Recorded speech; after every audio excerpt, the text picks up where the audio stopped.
No sé por qué me huele muy mal el conjunto, che. Veo que no tiene un proyecto en sí el equipo valenciano. Y por una vez, y aunque parezca extraño, el piscinazo acertó.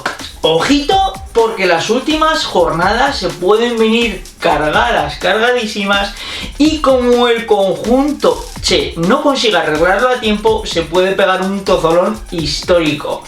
Bueno, no me quiero olvidar tampoco del Sevilla, pero creo que el Sevilla, con la última contratación de José Luis Mendilibar en el banquillo, ha hecho el movimiento que tenía que hacer y ha acudido a ese movimiento que tienes que hacer cuando el equipo está en apuros para por lo menos salvar la categoría.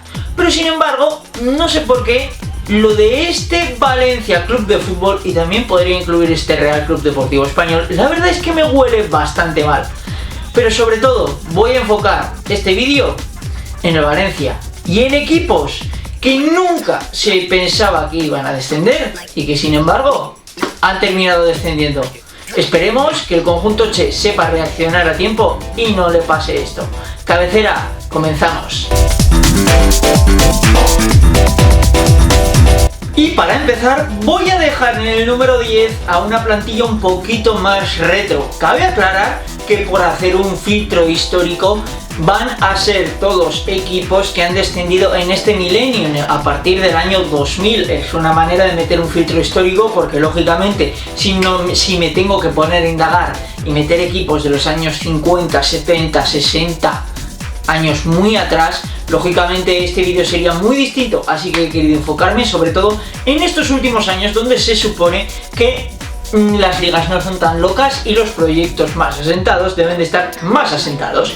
Sin más, aclarado esto, vamos con el 10. En el 10 voy a meter al Real Betis Balompié de la temporada 99-2000. Era un buen equipo, que no se piense la gente que el Betis tenía un equipo zafanchero en aquel momento. No, la verdad es que era un equipo bueno y era un equipo que tenía estrellas como de Nilsson, como Alfonso Pérez de Muñoz o como Toni Prats de portero, pero sin embargo con una plantilla decente. La verdad es que el equipo no funcionó en ninguna altura del año y al final se cayó en la recta final, descendiendo a segunda división como penúltimo. Y sí que es verdad que lo del Betis no fue tan oído ese año, porque ese mismo año cayó otro mucho más gordo, un proyecto mucho más gordo junto al Betis y de la mano. Vamos con nuestro número 9. En el número 9 voy a meter a un proyecto que sí que es verdad que podía esperarse que descendiese, pero no mucha gente lo esperara, y que además, viendo cómo se sucedieron las cosas y viendo al final el resultado que terminó dando, pues puede entrar aquí perfectamente. Número 9, el descenso del Deportivo de La Coruña del año 2010-2011. Bien, era un buen equipo. Dani Aranzubía, Andrés Guardado, leyendas del club como Manuel Pablo, como Valerón, un delantero joven que estaba en modo estrella como Adrián López. Pues bien, era un equipo que la verdad es que se pegó todo el año en media tabla, pero de cara a las últimas jornadas se cayó. Fue un descenso muy caro y al final se juntaron con que en la última jornada hicieron sus deberes equipos que se esperaba que bajasen con más probabilidad, como podía ser el Getafe o el mismo Real Zaragoza, y en una última jornada absolutamente dantesca, el Deportivo, que fue quien perdió su partido por 0-2, fue quien terminó descendiendo. Este descenso además se ha de decir que trajo mucha cola, porque es el mítico descenso del Deportivo el que abre toda la investigación del Levante Real Zaragoza, perteneciente a la jornada número 38 de aquella liga de primera división. Vamos ya con el 8, y en el 8 vamos a dejar a un descenso que sí que es verdad que no sorprendió tanto, pero viendo el camino que llevaba ese equipo los años anteriores, la verdad es que fue un descenso inesperado. Hablamos del descenso del Levante Unión Deportiva en la 15-16. Era un equipo muy asentado en media tabla. Hemos de decir que el Levante de la 10-11, de la 11-12, de la 12-13, de la 13-14 era un equipo que había encontrado muy bien su estilo, que te puede gustar más, te puede gustar menos, que habían sabido ser muy prácticos tácticos y plantar cara, incluso entrando a competiciones europeas en alguna temporada. Era un equipo que había encontrado, por así decirlo, su manera de jugar de la mano de la batuta de Juan Ignacio Martínez Jim y que estaba bien asentado, pero sin embargo esa temporada se les acabó el estilo de juego, se cayó todo el equipo y les fue todo absolutamente del revés en la 15-16. Terminaron bajando como colistas, estando todo el año en esa posición. Y vamos ahora sí con el número 7. En el número 7 he de decir que es uno de los que dolió. No es el que más me dolió de esta lista, hago spoiler, pero yo creo que es el segundo que más me dolió, lógicamente.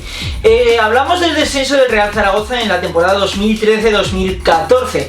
Era una plantilla que, pese a que se recuerde lo contrario, para nada tenía malos jugadores. La verdad es que podía tener jugadores de calidad como el portero Roberto, como el propio Elder Postiga u otros jugadores que podían ser una plantilla muy válida para primera división. Sin embargo, un ambiente enrarecido con la directiva, la afición a la gresca con el club.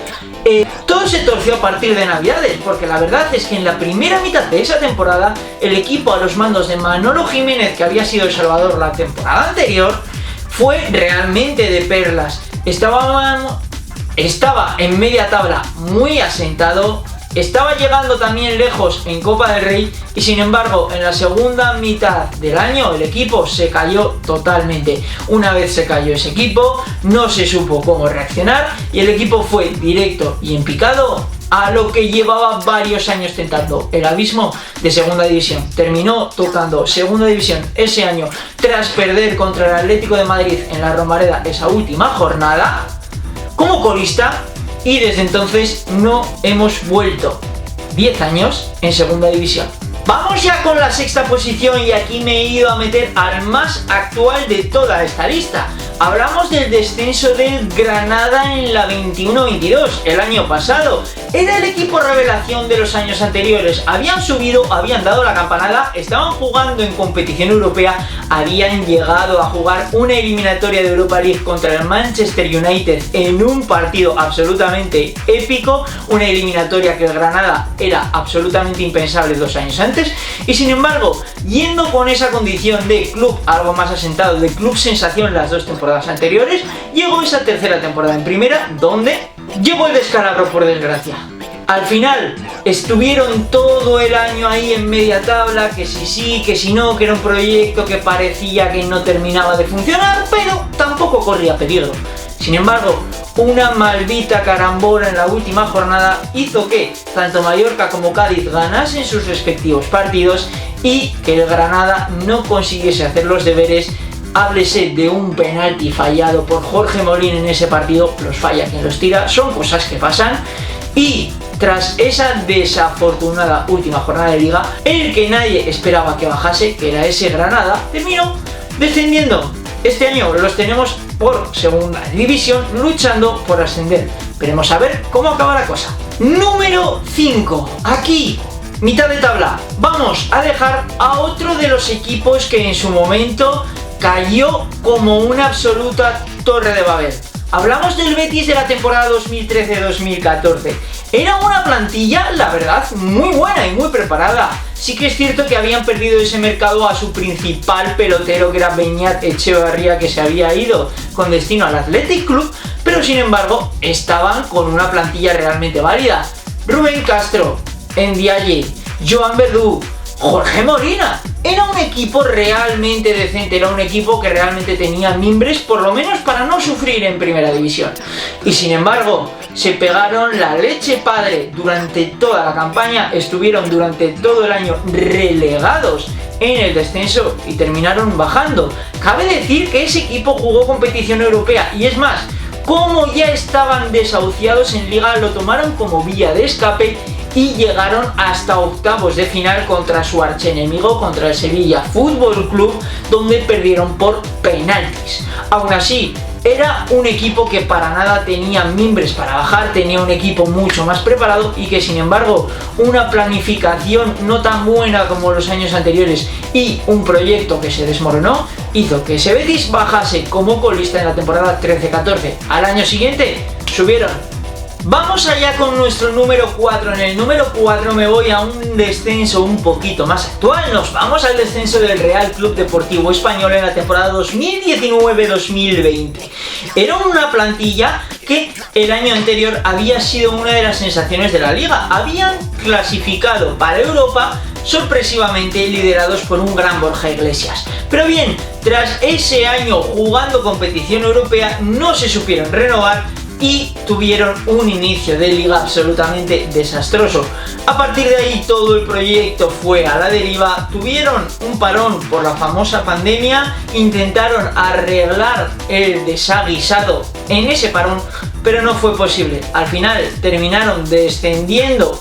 Y a partir de aquí abro el podio. En el podio he de decir que cualquiera de los tres me hubiera valido para el número 1. La verdad es que son para mí, con diferencia, los tres descensos históricos más catastróficos de los últimos 20 años. Vamos con mi número 3. Aquí he dejado al Villarreal de la temporada 2011-2012.